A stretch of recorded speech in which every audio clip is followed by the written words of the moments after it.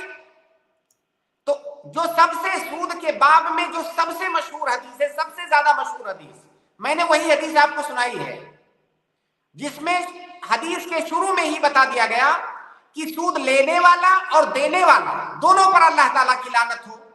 اس کے آگے حدیث میں ہے وَكَاتِبَهُ وَشَاهِدَيْهِ، اور سود کے معاملے کی جو لکھا پڑھی کرتا ہے اس پر بھی اللہ کی لعنت ہو، اس پر جو گواہ بنتے ہیں ان پر بھی اللہ کی لعنت ہو۔ اس حدیث کا مطلب یہ ہے کہ جو سود لیتا ہے، سود دیتا ہے، یا سود کے لین دین میں کہیں بھی قریب سے یا بعید سے اگر سبب یا ذریعہ بنتا ہے، ان تمام لوگوں پر اللہ کی لعنت ہو۔ تمام لوگ اس میں داخل ہو گئے، یہاں تک کہ کھانے اور کھلانے والا نہیں ہے لیکن اس کا سبب بننے والا ہے، اس پر بھی اللہ کی لعنت ہو۔ جی بھائی۔ جی اچھا، اس میں میں نے اس حدیث کو بھی دیکھا تھا، اس میں کیا ہے کہ انہوں نے بتایا کہ موکل کا جو ہے مطلب ہے، موکل کے دو مطلب ہوتے ہیں، ایک تو ہو گیا جی موکل اس کا تلفظ صحیح پڑھیے، موکلہ.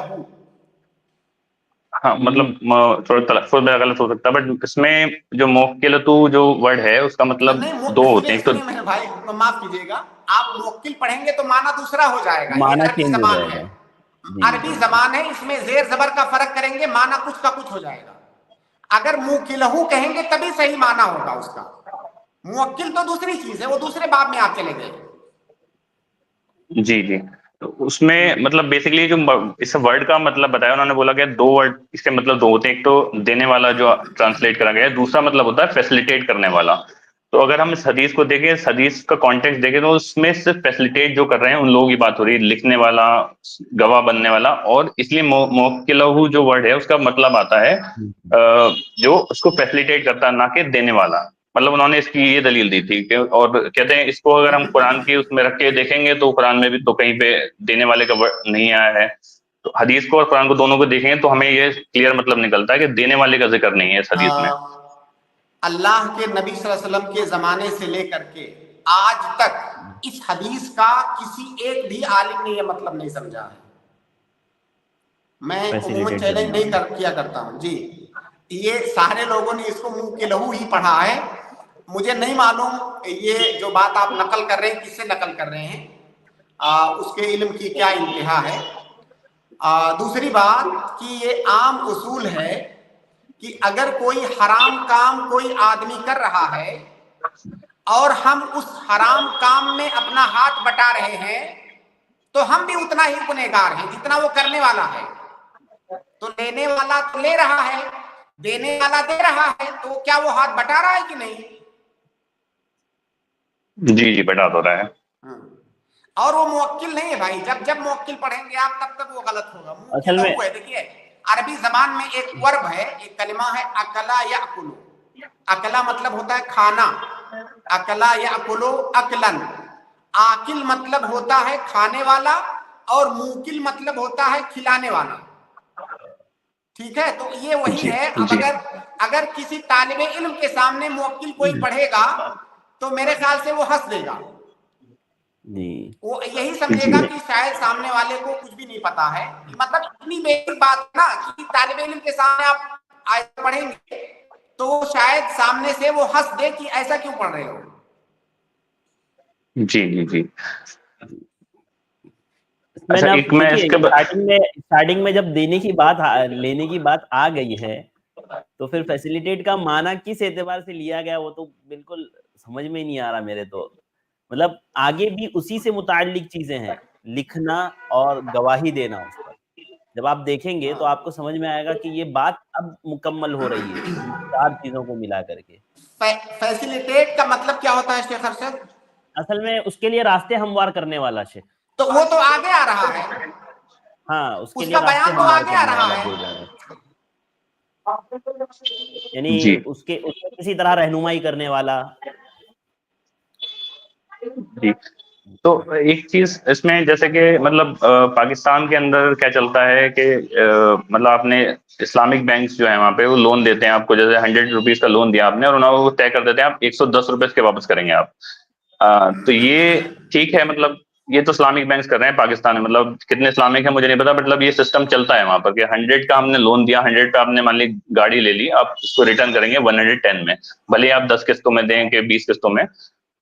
تو اس کو وہ بولتے ہیں، مطلب اس کو بڑھائیں گے نہیں، بٹ وہ 110 فکس کر دیا انہوں نے. 110 آپ کو واپس دینا ہے، چاہے 10 قسطوں میں ہو یا 20 قسط ہو، جو بھی آپ نے فکس کری ہے. تو یہ کرنا صحیح ہوتا ہے یا مطلب آپ کو 100 کا لون لیا تو 100 ہی واپس کرنا چاہیے آپ کو؟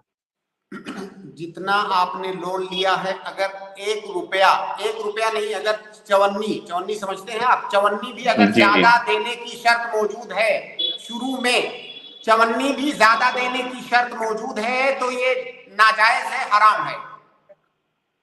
اور 10% تو بہت زیادہ ہو گیا. جی جی. جیسے ہمارے یہاں چلتا ہے کچھ اسلامک بینک جیسے بہت چھوٹے پیمانے پر ہے لیکن ہے، وہ کیا کرتے ہیں گولڈ کے آپ کوئی چیز گروی رکھو ان کے پاس تو وہ اس پر آپ کو لون دیتے ہیں اور وہ 1% سروس چارج کاٹتے ہیں. ان کا کہنا یہ ہے کہ بھائی اتنا بڑا سسٹم ہم لے کر کے بیٹھے ہیں, اگر ہم کو انکم نہیں ہوگی تو ہم ان کو پیسے کہاں سے دیں گے, تو وہ سروس چارج کہہ کر کے 1% اس میں بڑھا کر کے لیتے ہیں. دیکھیے شیخ, میں اس کو بھی بتاتا ہوں. اگر صرف سروس چارج کی بات ہو تو وہ جائز ہے, لیکن اگر آپ حقیقت کو دیکھنے جائیں گے, جو گراؤنڈ ریالٹی ہے اس کو آپ دیکھنے جائیں گے, تو اکثر لوگ جھوٹے ہوتے ہیں اس میں. سروس جیسے مان لیجئے آپ نے ایک سسٹم کھول رکھا ہے, کوئی بینک یا کوئی بھی تنظیم آپ نے بنا رکھی ہے, آپ کا مقصد ہے لوگوں کی مدد کرنا, اور آپ وہاں سے لوگوں کو قرض دیتے ہیں. 1 لاکھ کسی نے قرض لیا, ظاہر ہے اگر آپ نے وہ پورا تنظیم بنایا ہے, ایک سسٹم بنایا ہے, میکینزم ہے, آپ کے پاس بلڈنگ ہے, آپ کے پاس امپلائیز ہیں, اس بلڈنگ کا کرایہ دینا ہے, امپلائیز کو تنخواہ دینی ہے, یہ ساری چیزیں کہاں سے آئیں گی؟ آپ سامنے والوں سے اتنا صرف لیتے ہیں جتنے سے آپ کا یہ خرچہ نکل جائے گا, تنخواہ دے دیں گے, بلڈنگ کا کرایہ آ جائے گا, اس کو سروس چارج کہتے ہیں.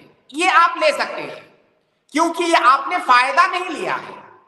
اصل فائدہ لینا ناجائز ہے, آپ نے فائدہ نہیں لیا ہے, آپ جو سروس اس کو دے رہے ہیں سامنے والے کو, گویا کہ یہ فائدہ اسی کا ہے, یہ پیسہ اسی کے اوپر لگا ہے, آپ کے اوپر نہیں لگ رہا ہے, تو یہ لینا جائز ہے. لیکن جب ہم اس کی بات کرتے ہیں نا, تو اس فتوے کے بہانے یا اس کی آڑ میں بہت ساری حرام کاریاں لوگ کرتے ہیں, اور عموماً ایسا ہوتا نہیں ہے. ورنہ صرف اگر سروس چارج ہے تو اس میں اس کا نہیں, کیونکہ سروس چارج فائدہ نہیں ہے اس کا. جی ٹھیک ہے شیخ, جی شکریہ بہت بہت شیخ اپنا ٹائم دینے کے لیے. جی جزاک اللہ خیر, تھینک یو, السلام علیکم. وعلیکم السلام ورحمۃ اللہ وبرکاتہ. جی اگلے گیسٹ ہے تنویر, میں آپ کو ایڈ کر رہا ہوں, جلدی سے اپنا سوال کریں تنویر بھائی. السلام علیکم. وعلیکم السلام ورحمۃ اللہ وبرکاتہ. شیخ یہ کھانے اور پینے کی چیز میں دم کرنا کیسا؟ رقیہ کرنا, دم, ہاں شیخ دم کرنا کیسا ہے کچھ؟ ہاں رقیہ کرنا, ہاں صحیح ہے, صحیح ہے انشاءاللہ. کوئی انشاءاللہ کوئی سوال اس کا لگوا لیں. جو حدیث سے کھانے پینے کی دم. ہاں بھائی کا اشکال میں سمجھ گیا شیخ. اللہ کے نبی صلی اللہ علیہ وسلم کی ایک حدیث ہے جس میں اللہ کے نبی صلی اللہ علیہ وسلم نے کھانے اور پینے میں پھونک مارنے سے منع کیا ہے, یہ ایک حدیث ہو گئی. دوسری جانب کھانے اور پینے والی چیز پر رقیہ کر کے کرنا. آپ بتائیے کہ جو آدمی کھاتا پیتا ہے نارمل حالات میں, ابھی آپ شام کا کھانا کھائیں گے, تو یہ جو شام کا کھانا ابھی آپ کھائیں گے, تو کیا یہ کھانے کا جو عمل ہے آپ کا, کیا یہ رقیہ ہے؟ یہ رقیہ نہیں ہے. اگر آپ کھا رہے ہیں تو کھانے پینے میں پھونکنے سے, پھونک مارنے سے منع کیا گیا ہے. لیکن اگر آپ رقیہ کر رہے ہیں تو رقیہ آپ کھا پی نہیں رہے ہیں, ابھی آپ رقیہ کر رہے ہیں, تو کھاتے پیتے وقت اس میں کھانے پینے کے لیے دم کرنا, پھونک مارنا, اس سے منع کیا گیا ہے. رقیہ کرنا یہ دوسرا عمل ہو گیا. یہ ایک بات. دوسری بات, آپ جیسے مان لیجئے کھانا ہے, کھانا بہت گرم ہے, آپ کو جلدی ہے, ابھی کھانا ہے, کہیں جانا ہے یا کوئی بھی ضرورت ہو سکتی ہے. کئی دفعہ ایسا ہوتا ہے سب کے ساتھ, کبھی نہ کبھی ایسا مسئلہ آتا ہے کہ کھانا بہت گرم ہے اور مجھے ابھی کھانا ہے. اگر کھانا بہت گرم ہے یا چائے گرم ہے, پانی گرم ہے, ابھی پینا ہے, میرے پاس کوئی ضرورت ہے جس کی وجہ سے مجھے ابھی پینا ہے, آپ بتائیے کیا ایسی صورت میں اس میں پھونک مارنا جائز ہے کہ نہیں؟ بالکل جائز ہے. ایک قاعدہ ہے فقہ کے اندر کہ الکراہۃ تزول عند الحاجہ, پھونک مارنا مکروہ ہے, اور اگر آپ کی حاجت ہے تو اس میں پھونک مارنا جائز ہوا. کھانا بہت گرم ہے, مجھے ابھی کھانا ہے, پھونک مارے بغیر کھا نہیں سکتا, تو گویا کہ پھونک مارنا میری حاجت ہے, تو حاجت کے وقت کھانے اور پینے میں پھونک مارنا جائز ہوا. اب رقیہ کیا آپ کی حاجت ہے کہ نہیں حاجت ہے؟ رقیہ بھی آپ کی حاجت ہے, تو اس لیے رقیہ کے لیے پھونک مارنا یہ الگ مسئلہ ہے, کھانے کے لیے پھونک مارنا یہ الگ مسئلہ ہے. کئی سارے لوگوں کو یہ اشکال ہوتا ہے, دونوں حدیثوں کو جمع کرتے ہیں اور وہ یہ سمجھتے ہیں کہ دونوں میں تعارض ہے. دونوں میں کوئی تعارض نہیں ہے, دونوں الگ الگ حالات کے لیے الگ الگ حکم ہیں. جی تنویر بھائی.